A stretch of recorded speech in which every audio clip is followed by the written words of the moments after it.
All right. And welcome back to another exciting episode of Rough Sketch to Final Draft. I am your host, Coach Adam, and we are kicking off season 4 with some amazing guests, heavy hitters.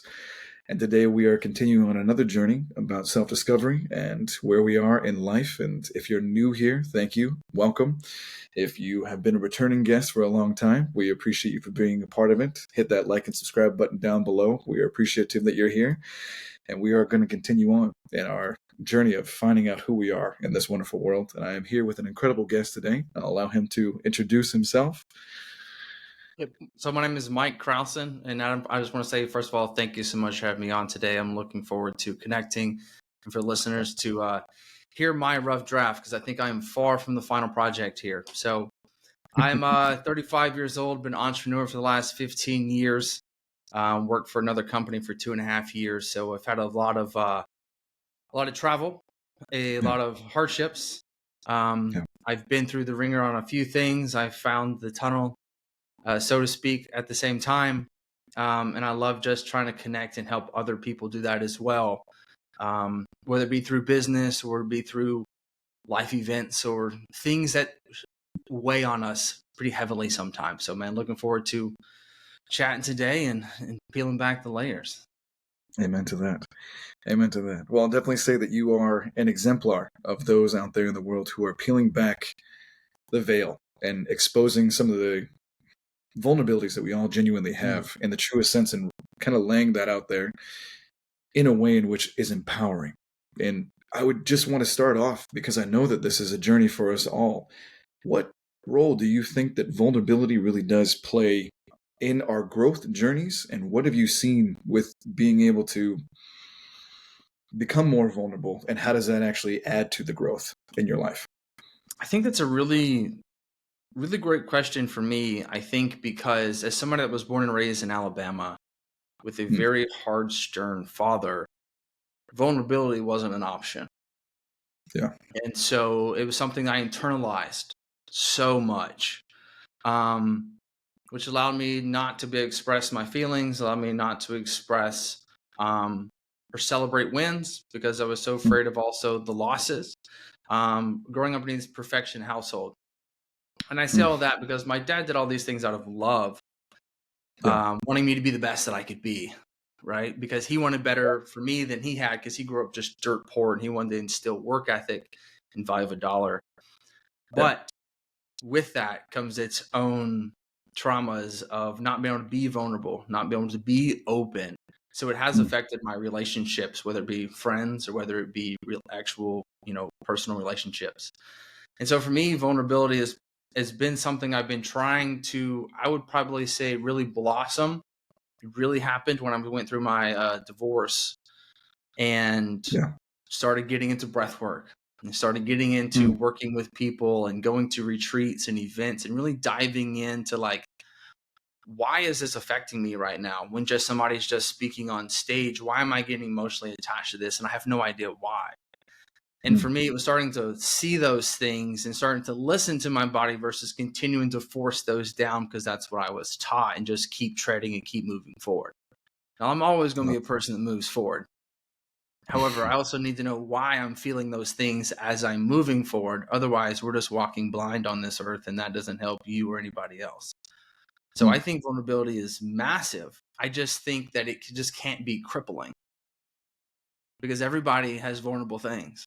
And those that continue to excel and push and thrive and succeed in life are the ones that, yes, I need to feel it. Yes, I need to accept it, but I'm not going to let this stop me. And I think a lot of people use it as a crutch instead of a tool to move forward. I love that. And it resonates with the fact about kind of the blind, in the sense of we're going through the minutia of life. And I think that sometimes it's always humbling to really take a step back when we want to excel and we want to succeed, is to also still genuinely be humble about what we don't know in that truest regard, right? Because then we're actually able to see more of what we're actually growing in our awareness. And for any acumen of success, whether or not it be relationship, whether or not it be personal, whether or not it be business, awareness has to always come and coalesce into our ability to see to be able to grow, and be able to grow means to see what you haven't yet learned, right? There's a humbleness, and that goes back to vulnerability. Um, what are some of the key lessons in growth in life? What are the characteristics that you've seen that have been kind of predeterminants and precursors as you've coached individuals and you've been growing yourself in your life? What are some of the actual indicators that you think are some of the most important key characteristics to have in your personality that kind of emanate success in a emotional sense and in a professional sense? I would say the first thing, professional, I'll talk to that. Hmm. I think one of the key things, and I think this has been shown, Yeah. slight trauma Hmm. leads to success. Yeah. Because when your life is perfect, you have nothing to work for. You have Hmm. nothing that you want to prove to somebody, whether it be yourself or somebody else. I Yeah. grew up with the mentality of I was never enough. Yeah. And so I was always striving for validation from other people, Hmm. which is why I got into bodybuilding in the first place. Yeah. Quickly realized, I say quickly, hell, it took me a long time to figure that journey out. That's like, I needed this for me. But Mhm. I think that going through hard things, iron sharpens iron, like allows you to become better and stronger. So I think hardship is on your side. I think Hmm. Kush just continues to make you soft. So I think going through some hard things are great. And I Yeah. think purposely putting yourself in hard situations is also great, right? We talk about cold therapy and cold plunge, right? Putting Yeah. yourself in a hard situation on Yeah. purpose, right? Cold Yeah. shower, doing the hard exercise, doing something you don't want to do, going for that hike when it's 0 degrees, like just to get out there in the elements and realize like you're going to be just fine. Yeah. Make the most of it. But Yeah. if you walk around all the time at 70 degrees, it's like you're not actually training for anything. So you want to become that warrior in the garden, right? Yeah. So I think putting yourself through hard things is good for you. Hmm. I think other things that are important was going to be action taking. Hmm. So you don't have to be the smartest person in business to be successful. You just have to be the one that takes action. Yeah. And a lot of people that are trying to get into business, they quit when they first failed. Yeah. And business is nothing more than just constantly making adjustments. I Hmm. think this also rolls into personal as well, is that you can't quit and give up. You just got to Yeah. make adjustments. You got to make changes. You got to make tweaks, Hmm. because behind every successful business are tons and tons of failures. You just Hmm. don't see the failures. You only see the wins or successes of people's lives. But I Right. promise you, the person that's driving the Lamborghini has lost more money than the Lamborghini cost through Yeah. mistakes, right? So it's just continuing to hit that grindstone, continuing to show up for yourself. I Yeah. think in the personal side, I think you've got to have some pride. Yeah. I think that you have to have self-awareness. I definitely think you got to throw grit into there as well. Hmm. And you Yeah. tie that trauma piece, I think also from the business side, it's just really developing the person that it takes. Now, that doesn't mean like, hey, go find trauma. Yeah. However, it's how you use that past experience to show up for yourself. And I think that's the biggest piece, is just showing up versus Yeah. like purposely hiding. Yeah. But I would say another thing is discipline. Hmm. So I've done 13 bodybuilding shows and I never cheated on my diet Yeah. ever. Woo. And I don't say that to brag. I just say it's like Oh, there's I'm a proud of you. right and wrong way to do things. Yeah. I believe that that's how, like, the way you do one thing is the way you do everything. Yeah. So like you might not think that piece, that shirt laying on the floor is a big deal, but Yeah. that really is an indication of like it's not in the right place. It should be over here in the Hmm. hamper. And that Yeah. actually means I have to pick it up twice, which means now, because my lack of little discipline now Hmm. makes me have to do things that take longer. So if that's the little thing you do there, what other major pieces are you doing in your life where you have to touch things multiple times, which then takes more energy, which means you're not going to be Right. efficient. You're not going to want to take action. So it's just finding the discipline to do things when you don't want to do them, but act like you love them. Yeah. And that's what's going to separate somebody from being okay or mediocre to, I think, fulfilled, I think, happy, successful, all those positive things that we want. Hmm. Because you're going after the things that you want versus the things that you maybe worry about. So I think those would probably be Absolutely. my biggest pieces. Agreed. And I think you're saying it perfectly in the truest sense about the fact that it isn't necessarily about going out and seeking trauma and seeking those struggles. If you're actually going after what you're wanting to achieve in this life, you're going to find it. You're going to hit that brick wall. You're going to either have to climb over it, under it, go around it, blow it up, however it's going to be. The challenges that will make you grow, you will find if you are working towards personal development, personal growth. And absolutely, getting your house in order, as the antiquated saying always goes in that regard, is do your laundry in the morning, take care of the daily dues. Um, it's important because it shapes your character, and eventually your character precedes you out there in the world of who you are before you ever get a chance to say what you want to be seen as. Who you are speaks volumes, right? In the sense of you have done the competitions and the shows and things like that in your life. Who you are, the stature that you have, the build that you have, it speaks volumes because it already is there ahead of time. Someone sees you and they're like, this is a fitness guy. You don't even have to say it. They know it. And there's no way you can cheat it either. Even if all the other ways out there in the world, of course, fam, yes, I understand that there are ways to get by in fitness, but at the same time, to maintain it in such an amazing way that even Mike has here, fam. Let's leave a like down in the comment for him. He's doing great. So there's no question there, right? And it speaks ahead of you. So I it's appreciate that. I had absolutely. a friend and client tell me one time that I've respected for over a decade, Yeah. and he said to me that when I look at somebody and I can see Hmm. that they have their shit together, that tells me all I need to know about Yeah. the individual.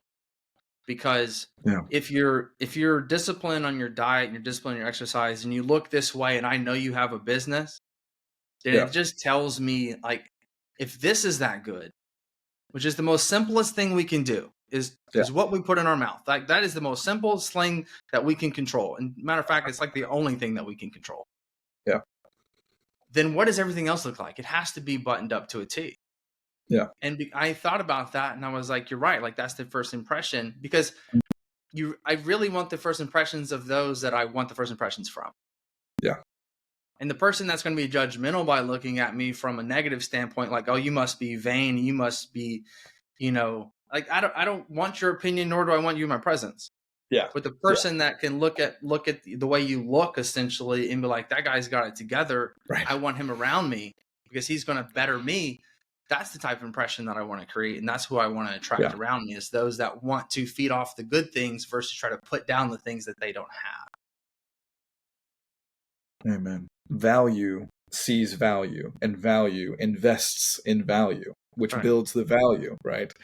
Yeah. For those who have the eyes and the ears to see and hear, they'll want to cultivate that kind of world around themselves. And individuals who are working on their actual, genuine, humbling spiritual growth in their life will obviously be those types. There are individuals as it goes in every single walk of life. And on this wonderful channel, we have an amazing eclectic family. We embrace you all at the same time. It's we work on it with the Coach Adams side of things too, in that truest sense of really trying to hone in on the authenticity and allowing ourselves, like we've said, with vulnerability, to be genuine and to be ourselves and to really espouse the things that we really want to live up to.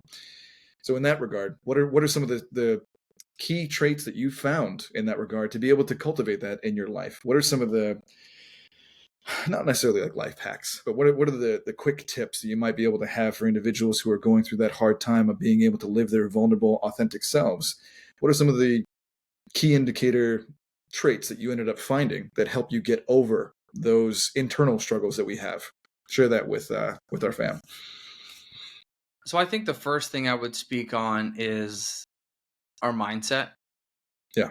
So I've always been a person that's wanted to achieve for greatness. And oftentimes it gets me in a hole because I'm trying to achieve more than I'm physically able to achieve at that moment. Yeah. However, I would rather take that than the opposite. Amen. And so for myself, I think focusing on the wants, not the worries, this is a really big piece of who I am and what's really helped me. And when I was going through my divorce and working through things, one of the things I quickly realized is that I have a want list and I have a worry list. And when you Yeah. focus your energy on the worries, those things will come true. And if you focus on what you want, then those things will also come true, but you can't do both at the same time. Your wants and worries also can't be contradicting of each other. For example, I can't want to live in Florida and then also worry about not being able to live in Florida because I haven't made up my mind what it is I want and what it is I don't want. Right. And so the difference would be like, I want to live in Florida, but I don't want to live in an apartment. Yeah. Right. So they're not contradictory. However, if I focus on not wanting to live in an apartment, then I'm not going to focus on looking for houses in Florida. Right. And so for me, it's focusing on what the want. So I have a saying that I like to use, and some people might not agree, but wishing is complaining. Because if you want something, you build a plan to go get it. And that requires action. Wishing is just you complaining about what you don't have. Because if you wanted it, you would go get it. Yeah. But when we wish, we put it in the fantasy category, but we're just basically flipping our worry and saying, well, I wish I had more money. It's like, well, if I want more money, I need to figure out how to go make it. Not always do this envy and wishing, which puts you in a negative mindset, or puts you in the mindset of, oh, that's too much for me. I'll never be able to do that. Now we have limiting beliefs. Yeah. So for me, it's really focusing on what I want versus what I worry about. And when we talk about the wants, it's like I have this exercise I run people through to where I want you to write down a list of both on each side of the page and look at that want list and go, what can I accomplish right now? What can I do out of that list that I can capture right now? Yeah. And then we're not doing those things, and we put this, you can call it delayed gratification, but really you're just putting off your own happiness. Because like one of my things is like, I want a coffee with a view. Yeah. Describe view. Does it have to be at a $2 million beach home looking over the water? Or can it be looking on the back deck at the wind blowing in the trees? Right. Actually visualize it. Really get real with it. Yeah. Yeah. But I can wake up every morning and have that coffee with the perspective of like, this is a really pretty view. I don't have to be in a location to have a view. It makes a difference. So I'm delaying my own happiness simply because I'm not taking the right perspective on life. Yeah. And that's where we dive into that want piece. So I think for me, the biggest things are getting clear on what it is you want. Yeah. And then taking action to get there, because a want without an action plan is a wish. Yeah. And whether that's lose weight, whether that's, get over a relationship, whether that's build a business, whether that's quit your job, like whether it's travel, it's like, what action steps are you taking to put those things into play? So for me, I would rather take action and mess up than read 17 books, watch 17 hours of YouTube videos, and then never take any action on it and still be wishing that I had it. Amen to that. Because I will fail into success because I'm trying and learning and doing. Yeah. And really, you don't really find out what you want until you start working towards it, because you might change your mind. Like, that's not really what I wanted. Yeah. And that's where you come into enjoying the journey of it and learning. So for me, I think my biggest characteristic trait that I think anybody will tell you is that I don't say I'm going to do something. I just do it. Yeah. You'll never hear me say, I need to order this or I need to do that more than once. Yeah. Most of the time, like talking to my wife, I'll just simply go, I just order it, and I'll never say it out loud. And she'll say things 2 or 3 times, and I just order it for her because I'm tired of you saying it and not taking the action on it. It's already like, done. I'm just going to order those pots and pans. Yeah. Right. But those are different personality types. And I know for me, if I'm speaking it out loud for me and not taking the action, then for me, that's creating more into that worry category. And I really don't want it. I'm just now, to me, wasting energy of saying things that I'm not putting into action. It's like living in this perpetual cycle of ethereal, not the real. So it doesn't Mm, allow you to ever actually really do anything else but live in this mirage.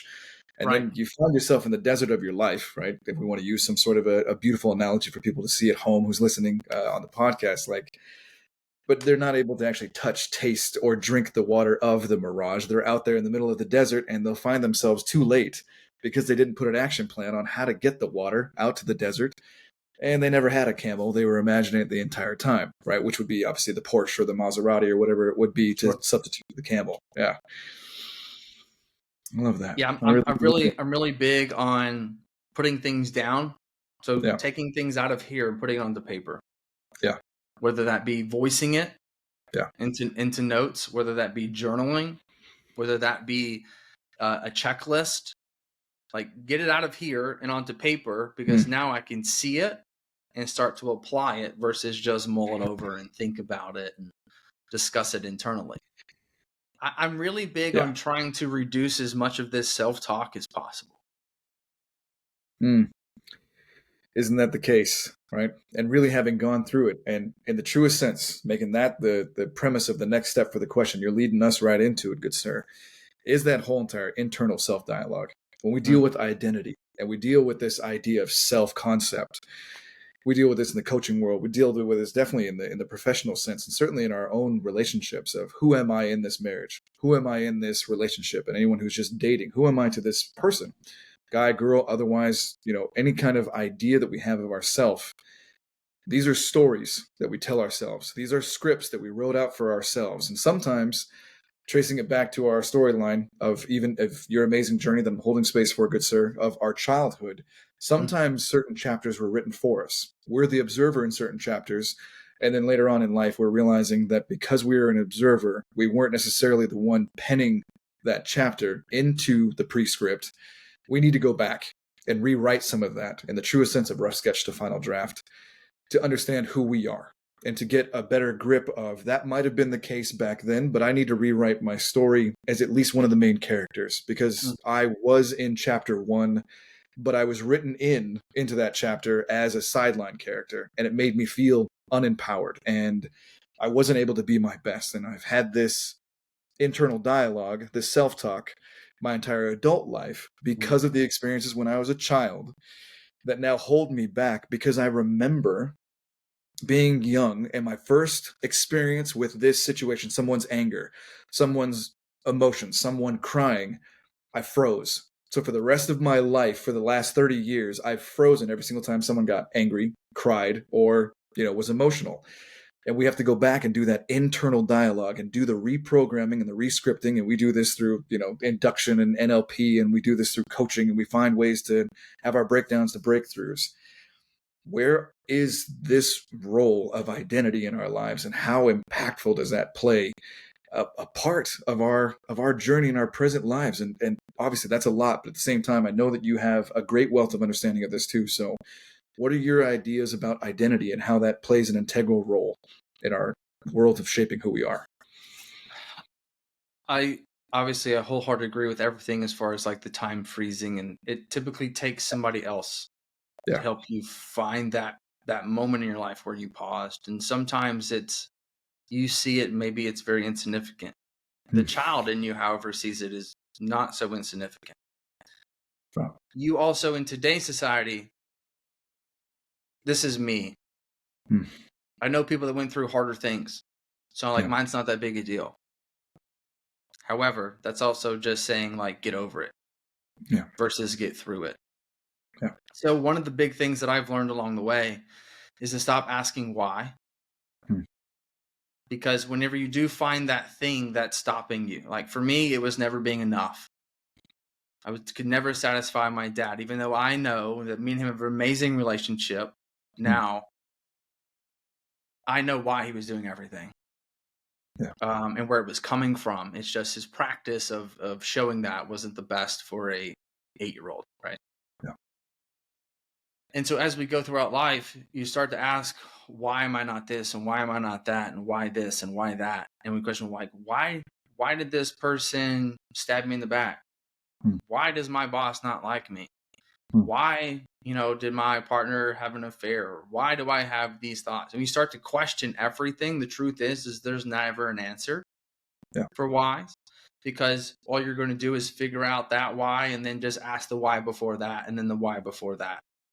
What I like to frame it is like, what is this trying to teach me? Hmm. So, for example, when I went through my divorce, I had to ask myself, like, instead of like, why, Yeah. which doesn't give me an answer or a solution or help. Yeah. So what is this trying to teach me? Hmm. Right? I can take the framework, well, what this is trying to teach me is how to become the man I need to be for the next one. Yeah. Or this is trying to teach me I need to focus on X, Y, and Z. Hmm. Or I need to focus on how I can be better at this or be better at that. Or also at the same time, like, hey, this wasn't on you. This isn't your fault. Because when we ask whys, it's internal, like I did something wrong when we ever ask why. Hmm. And the truth is like sometimes there's not a right or wrong when it comes to emotions. Yeah. But it's like, what are these emotions trying to teach me so that I can move forward? Go back to the wanting. If I'm wanting to find happiness, what is it trying to teach me? What do I need to do? What do I need to do to make $150,000 a year? Instead of saying, why don't I make $150,000 a year? What do I need to do? And then you start to devise a plan, and then you can take action towards that.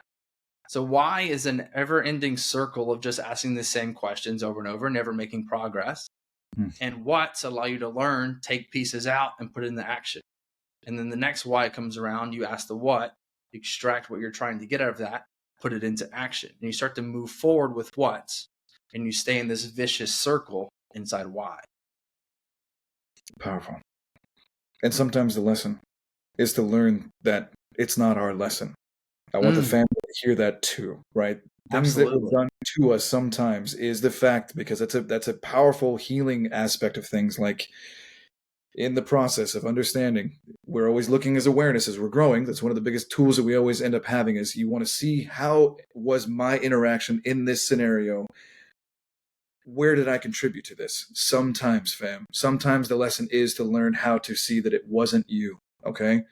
So, out there in the world of all of us in our healing journey, that is a huge component part. That is a lesson to learn. Otherwise, we'll end up doing this why cycle, which Mike is pointing at, which is just a vicious circle of a void of chaos, getting looped in this ever-ending self-identification with even sometimes the pain that someone else gave to us. And that isn't healing. That's also just going to end up chasing our own tail. And we've all seen how that ends up looking internally, which is pain and tumultuous, endless agony. So I'll give you a simple story that'll kind of break this out exactly what I'm talking about.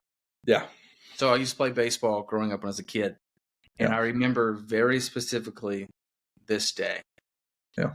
I hit a home run. My dad was out there in center field, and he caught, or it basically landed beside him. He got the ball and showed it to me. And I was just like so thrilled that he got to see that, right? Made me feel like amazing and enough. Yeah. And then later in the game, I missed a ground ball.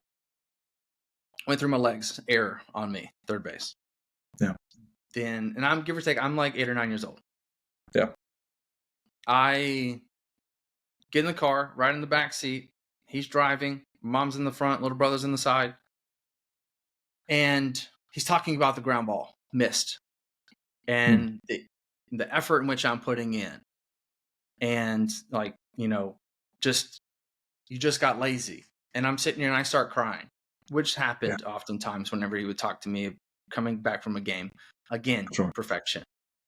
Yeah. So I never got the gratification of like enough of the home run, but we're just going to talk about the mistakes so that we can improve. Yeah. However, as an 8-year-old, it's like, that's not how you view things, right? Yeah. So I essentially was like crying. And then it takes me 20 years to realize and have conversations with my dad at the time and my mom at the time. Like he was an entrepreneur. Yeah. He has to leave to come watch me while we're in a financial crisis because whether it's a job or an employer, this, that, he ran a very high stress all the time. Not that those are excuses by any means. Right. However, the short temper comes from that of running these higher stress things. And so I look now back, I go look at the what of the situation instead of saying, why did you do it? Now I can look at the what and be like, I forgive you because you didn't know any better. At the same time, also, I'm going to understand your circumstances. I'm going to be in your shoes, feel that of that pressure of being the breadwinner and all these things while you're out here on me on a 3:00 on a Saturday, which is like prime working time for your position. Right. Which I'm now grateful you showed up, but at the same time, I can just see all aspects. And if I stay in the why category, I can't do that. But if I go, what happened? Short fused, high temper, wants the best for me so that I don't have to go out and work with my hands in the field every day. Yeah. Now I can see it from a different perspective and I can go, okay, I get it. How can I apply that to my kid growing up, except weed out those other pieces and learn from that so that I can still do those same things. Right. So that's extracting the what from the why.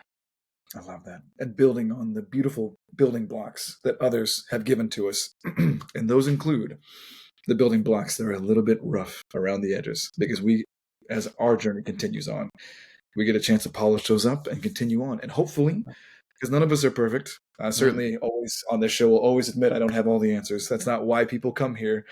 Totally. We are not the gurus on high. We are individuals who are soul seekers, and we are light bearers in that regard, trying to be there for others and sharing ourselves authentically. I But don't in the know truest, that I don't know that we have the answers as coaches or yeah, guides. right, However, you have all the answers you need inside. right, The right, coach or the guide is to help you answer your own questions by asking you the questions that you're afraid to ask yourself. yeah, absolutely, absolutely. And we only get better by literally looking at what has been given to us and then making the best of it as we go. I love the tactic of changing the why into what's, and that tied in so well with how you started in our very beginning of this, and the fact of taking it from just the dream board to making it an action plan. I think that anyone who's going to be listening is going to see that as it's time to kind of get off the couch in the mindset Right. and actually genuinely, start engaging with your plans and your life. So in that sense, we're going to transition into a spot here where towards the end of every episode with every amazing guest, I always like to give it as a amazing kind of a merci beaucoup to anyone who's on this show. Something you would like to add, and we can go down a rabbit hole for the next hour. This isn't a pivot to the fact of we're done. It's more of a what's on your heart. If you wanted to look back on this episode years from now and feel great about something that you got a chance to share that's going to be on the internet out there for people that follow you as a message, what would you like to say? What would you like to dive into today? What would you like to leave this with? And we can wrap it up with a pretty bow, or we can chase this rabbit hole for hours. But that's my gift to you. Man, I'm always a person that likes to speak the first thought they have. Yeah. My thought is stand for something. I feel like we live in a society to where we don't speak our thoughts. We're afraid of hurting people's feelings. We're afraid of being persecuted because we have feelings and thoughts. And the loudest one in the room wins. And it's not whether it's a win or lose. It's just what you believe in. And it's okay to believe in whatever it is that you want to believe in. And you can vocalize that. In this country, you have the right to do so. And I think that whether that is religion, whether that's politics, whether that's your kids, whether that's how you want your kids to be raised, whether that's how you believe in macros and dieting should be. Like, it doesn't matter what you stand for as long as you stand for something. Yeah. I think that we live in a world now that has become more sheep than wolves or lions. And I think that is hurting us more than it's helping us. And so whatever you stand for and whatever you're a part of, don't be afraid to speak it, because as a person, if you have any influential power, and I say influential power, do you have one person that listens to you? Sometimes we need the courage from other people to be able to be vulnerable, to be able to be enlightened, to be impacted, to simply just give the courage to be like, this is what I believe in, and it's okay for me to believe in that. Yeah. Because I think we're just we're just so drowned out at this point, and we become just robots. And I think that leads to a lot of depression because we're not allowed to feel as men. Yeah. Right. Or we're not allowed to pursue without persecution. And I've just gotten so tired of playing behind the lines and scared for myself that it's like, well, that is what I believe, and that is how I feel, and that is what I want to believe in. That is what I want to go after. And not letting somebody else tell me what's right or wrong about what I believe. Yeah. You know, I'm also a very, very, very I forgive very easy. Yeah. When somebody says something wrong to me, I forgive it and move it on. I also take the approach that I'm stronger than you, so I can handle it. Doesn't mean that's always the right way. That's just my way. It's a good thing. And I think that's because of how I was raised with my dad, right? Being very hard, I can just accept the harsh words and forget about it, move on. Yeah. Some people can't necessarily do that in today's day and age anymore because we're never talked to in any hard ways. We're never told any hard truths. It's just, however can I wrap this little bow to a person and make them feel good, and that doesn't actually help them. And I think that comes into to self-discipline of being hard on yourself. Because I think if you just give yourself a pass every time you make a mistake, you're not actually getting better. You're just watering yourself down to a version that you're not going to recognize in 10 years. Yeah. So I think, like, you know, being hard on yourself and believing in yourself and finding your center is super important for you finding your true happiness. So if you like to wear that shirt, freaking wear that shirt. Don't worry about what somebody else says about it. Right? Don't get wrapped into these social bubbles to where it's like now we have to identify with all these things. It's like, no, man, just be you. Just be authentic. Just be real. Believe in you and only you, and don't worry about anything else. So stand for something, be firm in it, and don't waver to what everybody says all the time. Like, it's okay to disagree. That's human nature. Like, you're not gonna agree on everything. As it should be. Otherwise, what would life be? So believe in yourself, go after it, take action, and believe that you can achieve. That's all I got, man. I love it. Having the chance to be authentic, self-creation. We're going to definitely get into the realm of getting out of just the dreaming and getting into the planning and the doing. We're going to stop being in the why and get into the what. I mean, we've got a huge plethora here. We have a whole entire buffet of beautiful ideas given to us by the amazing Mike. I thank you, good sir, for your time, for being here as an amazing guest. I'm sure that this family is going to embrace you, as I know that they always do, with all of our incredible guests. Maybe you let the family know where they can find you. All your socials will be down below, but what do you do and where can they find you? Yeah, man, so you can just find me on Instagram. That's Mike_Crowson, CROWSON. That's where I promote everything I do from personal life to business. I love business. That's what I do. It's what I enjoy the most. Maybe that and playing a few rounds of golf. But yeah, feel free to shoot a message, connect. I'm all for it. That's how me and Adam connected, was through social randomly. So you never know who you're going to connect with. Don't be afraid to do it. That's right. And never randomly. It was a divine appointment, my good friend. And there is more to come. I won't give too many of the sneak peeks behind the curtain to the whole entire family now, but this amazing man is going to be changing lives, and we've got some big things coming down the pipeline, fam. So again, Mike, thank you. Honored to have you as a guest, good sir. Looking forward to having you again in many episodes that come down the road. So blessings to you. Thank you so much for tuning in, fam. Have an amazing day. Cheers. Thank you.